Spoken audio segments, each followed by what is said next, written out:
HRM के Australian animals हैं, Australian Friesian, बहुत आउट क्लास पेडिग्री के एनिमल्स हैं। प्रोडक्शन का तो आप पूछे ही ना, प्रोडक्शन बेतहाशा प्रोडक्शन है। जो अमेरिकन है या डच ब्रीड है, इन दोनों में लेमनेस के इश्यूज ज़्यादा हैं। जो ऑस्ट्रेलियन एनिमल्स हैं इनमें लेमनेस का इशू भी नहीं है। ब्रीड वाइज जो ऑस्ट्रेलियन एनिमल्स हैं वो कम हीट स्ट्रेस में आते हैं as compare to American. Genetically भी अमेरिकन एनिमल्स में इश्यूज हैं मैस्टाइटिस के।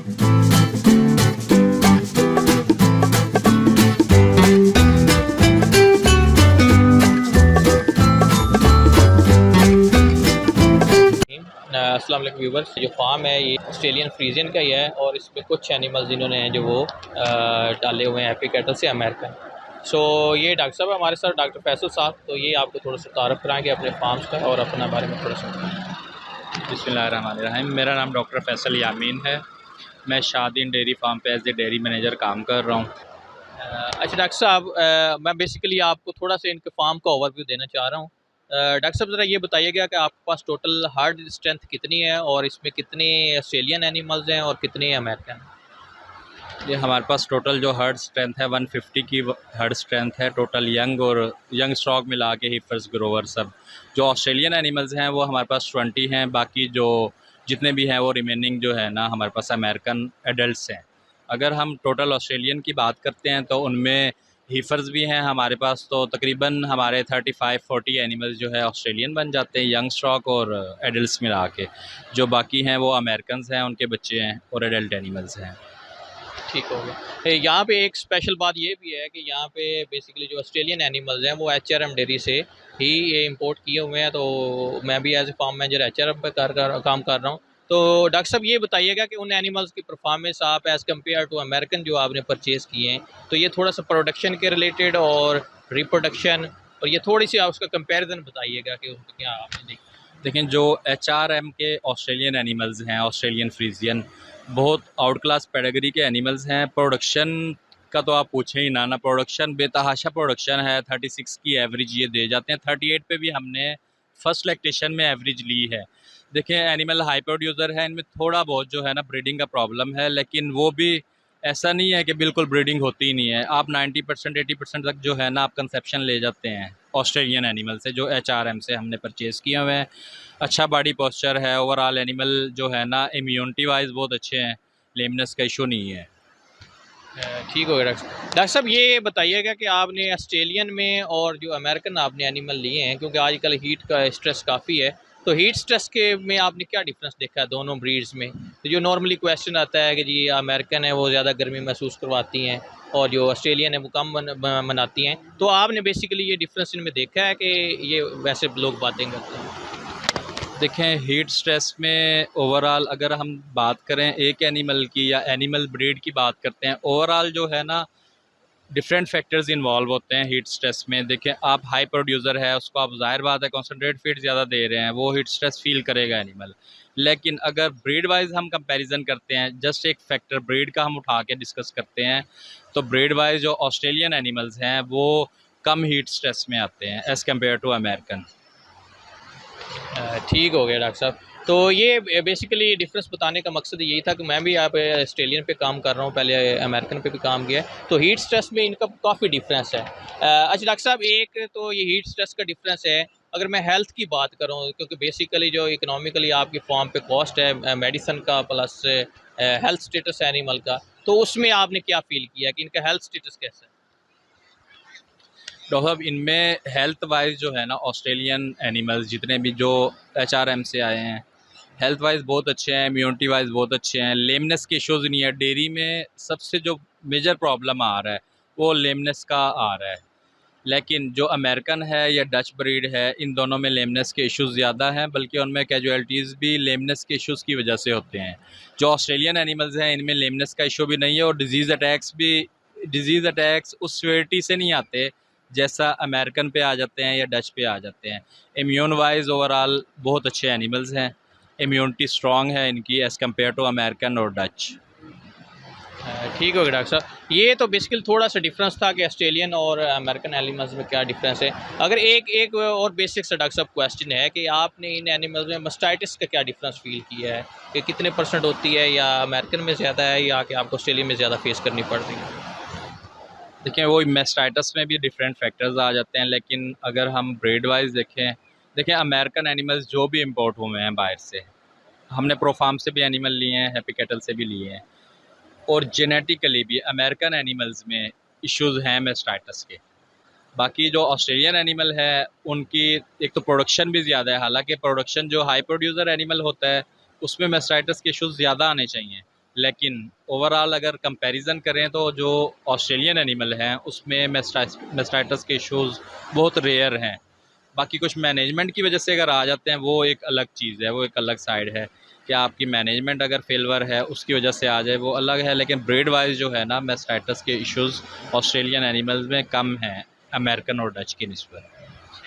ये तो बेसिक डिफरेंस था एनिमल्स का। अभी मैं थोड़ा सा फार्म के स्ट्रक्चर पे थोड़ी सी डॉक्टर साहब से डिस्कशन करूंगा। डॉक्टर साहब, ये जो शेड आपने बनाया है इसकी लेंथ और विड्थ कितनी है और इसमें एनिमल्स की टोटल कैपेसिटी कितनी है? इस शेड की विड्थ का तो मुझे आइडिया नहीं है, लेकिन ये तकरीबन 220 फीट जो है लेंथ है इसकी, और 250 एनिमल्स का शेड बना हुआ है। तो विड्थ जो है ना ऑलमोस्ट इसकी 120 फीट या 100 फीट होगी। ठीक हो गया। तो ये थोड़ा सा एनिमल्स का और शेड का थोड़ा सा स्टेटस था। अभी हम आपको एनिमल्स दिखाएंगे इनके जो मिल्किंग में हैं और ड्राई हैं और प्लस जो काव्स हैं। सो उससे आपको डिफरेंस पता चलेगा कि अमेरिकन किस स्टेटस में खड़े हुए हैं और जो ऑस्ट्रेलियन एनिमल्स इनके वो किस स्टेटस में खड़े हैं। तो अभी थोड़ा सा हम आपको एनिमल्स इनके दिखाते हैं। आगे तो डॉक्टर साहब आपको ना थोड़े से एनिमल्स का ओवरव्यू देंगे कि कौन से ऑस्ट्रेलियन हैं और किस स्टेज में खड़े हैं और कौन से जो हैं वो अमेरिकन है और वो किस स्टेज में खड़े हैं। ये डॉक्टर साहब बताइए। जी, ये हमारे पास जो है एनिमल्स यहाँ पे मिक्स खड़े हैं, अमेरिकन भी खड़े हैं कुछ और ऑस्ट्रेलियन भी हैं। ये हमारे एनिमल्स मिल्किंग में है, फर्स्ट लैक्टेशन में, और ये एनिमल प्रेग्नेंट हैं और ड्राई फेस की तरफ हम इनको आहिस्ता आहिस्ता मूव कर रहे हैं जैसे जैसे इनकी प्रेगनेंसी बढ़ती जा रही है। अगर आप ये देखेंगे, ये ऑस्ट्रेलियन एनिमल खड़ा है वाइट कलर में, हाइट आप देखिएगा इसकी, ओवरऑल अडर भी माशाल्लाह बहुत प्यारा बनाया हुआ है एनिमल ने। फर्स्ट लैक्टेशन का एनिमल है।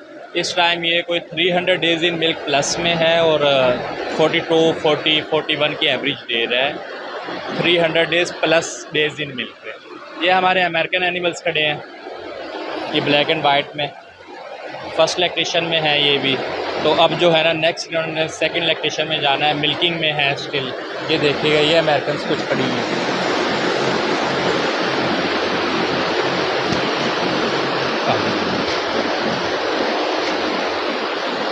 ये हमारे पास जो है ये वही एनिमल्स हैं फर्स्ट लैक्टेशन वाले, अमेरिकन और ऑस्ट्रेलियन। ये हमारे पास जो है ऑस्ट्रेलियन काऊ खड़ी है माशाल्लाह से, 32 की एवरेज है इसकी, 90-32 अच्छा बॉडी पोस्चर है, फर्स्ट लैक्टेशन में है ये एनिमल्स। ये हमारे पास अमेरिकन एनिमल्स हैं। अब इनका मिल्किंग का टाइम होने जा रहा है, तो इंशाल्लाह ये जो है अभी थोड़ी देर तक मिल्किंग पे चली जाएंगी। इनके साथ ही जो है ये फ्रेश ग्रुप है हमारा, इसमें अमेरिकन भी हैं कुछ फ्रेश और ऑस्ट्रेलियन भी हैं, बल्कि मोस्टली यहाँ पे जो फ्रेश ग्रुप के अंदर हमारे पास हैप्पी कैटल वाली अमेरिकन एनिमल खड़े हैं। अभी ये फर्स्ट काविंग करके इधर आए हैं। कुछ ऑस्ट्रेलियन ऐसे हैं जो अभी सेकंड काविंग में हैं। हम नेक्स्ट मूव करेंगे, आपको मैं अपना क्लोजअप ग्रुप दिखा देता हूँ। ऑस्ट्रेलियन खड़ी है, एक अच्छा बॉडी पोस्चर बना हुआ है, सेकंड लैक्टेशन में है अल्हम्दुलिल्लाह, बल्कि डे फर्स्ट से ही बहुत अच्छा मिल्क दे रही है। अभी कोई डेज इन मिल्क इसके तकरीबन अराउंड अबाउट हैं 16 से 17 है, लेकिन इसका जो अगर प्रोडक्शन की बात करें तो 40 प्लस पे ये एनिमल जा रहा है। साथ में ये अमेरिकन है, फर्स्ट टाइमर हीफर्स हैं, ये भी ओवरऑल अच्छा परफॉर्म कर रही है। आगे आएंगे हम लोग, हमारे इस साइड पे क्लोजअप ग्रुप खड़ा है जिसमें ऑस्ट्रेलियन और अमेरिकन मिक्स हैं। ये देखिएगा, ये हमारा क्लोजअप ग्रुप है, इनमें कुछ फर्स्ट टाइमर हीफर्स हैं, अमेरिकन काउज हैं सेकंड लैक्टेशन में जिन्होंने आना है अभी। ये सारे एनिमल्स हमारे क्लोजअप के खड़े हैं। ठीक है डॉक्टर साहब, ये तो आपके थे जो लार्ज एनिमल हैं, इसमें मिल्किंग के आपने दिखाए और जो ट्राई हो रहे हैं या फर्स्ट क्लोजअप में थी, तो आपने देखे हैं माशाल्लाह एनिमल्स की, आपने हाइट देखी है, उनके अडर चेक किए हैं और ये भी देखे किसी एनिमल्स का अभी तक कोई बाई शेप अडर नहीं है, जिससे ये जाहिर होता है कि यहाँ पे मास्टाइटिस डेफिनेटली जो है वो काफ़ी कम केसेज होंगे। बाकी आपने अडर देखे हैं, एनिमल्स देखे हैं, तो ये वही एनिमल्स हैं जो तकरीबन 13,000 से 14,000 लीटर प्रोडक्शन करते हैं पर लैक्टेशन पे। तो अभी डॉक्टर साहब एक क्वेश्चन है कि आपके लार्ज एनिमल में जो मोर्टेलिटी रेट है पर ईयर वो कितना आ रहा है? सर हमारे पास जो है ना लेस देन 1% थी लास्ट टाइम, लेकिन जो जैसे ही अब ये डिजीज़ अटैक आए हैं, इसमें मेरे फार्म पे भी अटैक आया है, बेफ का इश्यूज़ आया था और लैम्पी का इशू आया है, जिसकी वजह से दो हमारी हीफर्स एक्सपायर हुई थी, एक काऊ एक्सपायर हुई। तो अभी हमने लार्ज एनिमल देखे, आप हम इनके चलते हैं काफ सेक्शन की तरफ, तो उसको देखते हैं कि इन्होंने अपने काफ्स को किस तरह हैंडल किया और उनमें क्या स्टेटस है। तो डॉक्टर साहब ये थोड़ा सा बताइएगा कि किस ग्रुप में आपने कौन से एनिमल। ये हमने ये जो काविंग हुई हुई है हमारे एनिमल्स की, हमने जो है छोटे काव सब केजेस में रखे हुए हैं। केजेस में ही इनको हम फीडिंग करवाते हैं, बल्कि 90 kg से लेके 120 kg तक हम इनको केजेस में रखते हैं। यहीं पे इनको वंडा जो कंसनट्रेट फीड है वो वाटर और मिल्क इनको प्रोवाइड करते हैं। 120 kg के बाद हम इनकी विनिंग स्टार्ट कर देते हैं। ये माशाल्लाह से हमारे पास जो है 30 काविंग्स अभी तक हो चुकी है और हमारी 40 से 45 काविंग पेंडिंग है। ठीक है डॉक्टर साहब थोड़ा सा ये बताइए कि आप इनको मिल्क कितना फीड करते हैं और वंडा कितना डाल रहे हैं। देखिए 10% ऑफ बॉडी वेट के हिसाब से हम इनको मिल्क देते हैं, लेकिन हमारी कोशिश होती है कि हम इसको इंक्रीज़ करें ताकि बच्चा हेल्दी हो और विनिंग भी हम जल्दी करें। मतलब हमारा जो मेन मकसद होता है यहाँ पे एक ह्यूमन डेवलपमेंट है, दूसरा विनिंग और ग्रोथ के ऊपर हमारी वर्किंग होती है ताकि हमारा बच्चा डेली का average weight gain minimum 1 kg plus होना चाहिए, और हमने लिया है ये। बाकी 900 ग्राम 950 ग्राम तो एक एवरेज है जो ईज़िली आ जाती है। हमारी ट्राई होती है हम बच्चे को दूध एक्सेस करके दें, लेकिन उस साइड से हमें इनकी डायरिया का या नमूनिया का, इन चीज़ों का भी ख्याल रखना पड़ता है।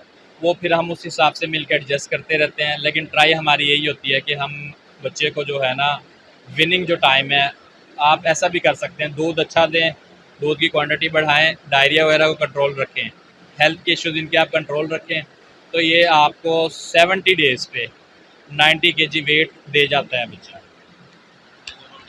90 kg वेट 70 डेज पे। तो विनिंग पे डॉक्टर साहब आप कब करते हैं इनकी, और विनिंग पे आपका क्या वेट का स्टैंडर्ड होता है। मतलब जो हम यहाँ पे कर रहे हैं वो 120 kg पे कर रहे हैं।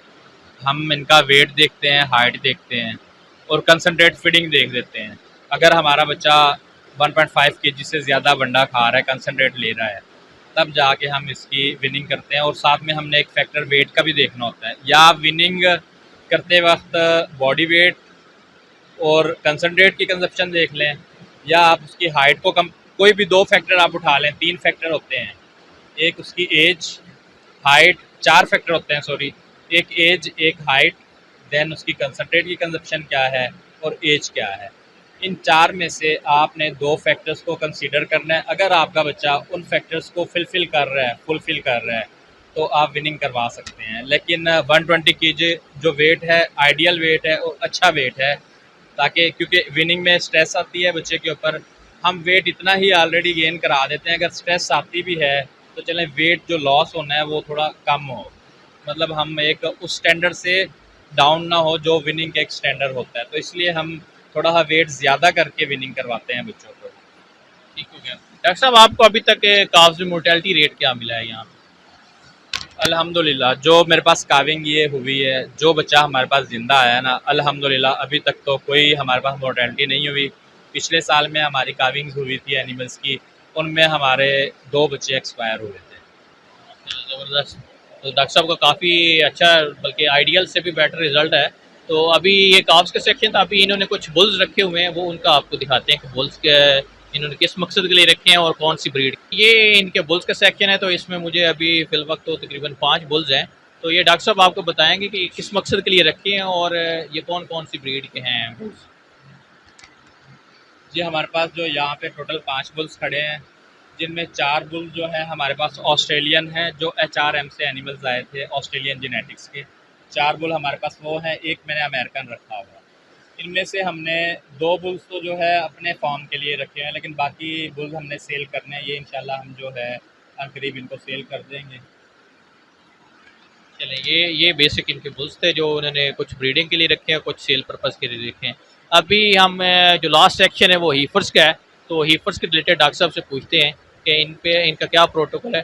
डॉक्टर साहब हीफर्स में आप जो आपका आइडियल वेट क्या है जिस पे आप इनकी फर्स्ट इंसेमिनेशन करते हैं, और ये कितने मंथ में आप अचीव कर लेते हैं?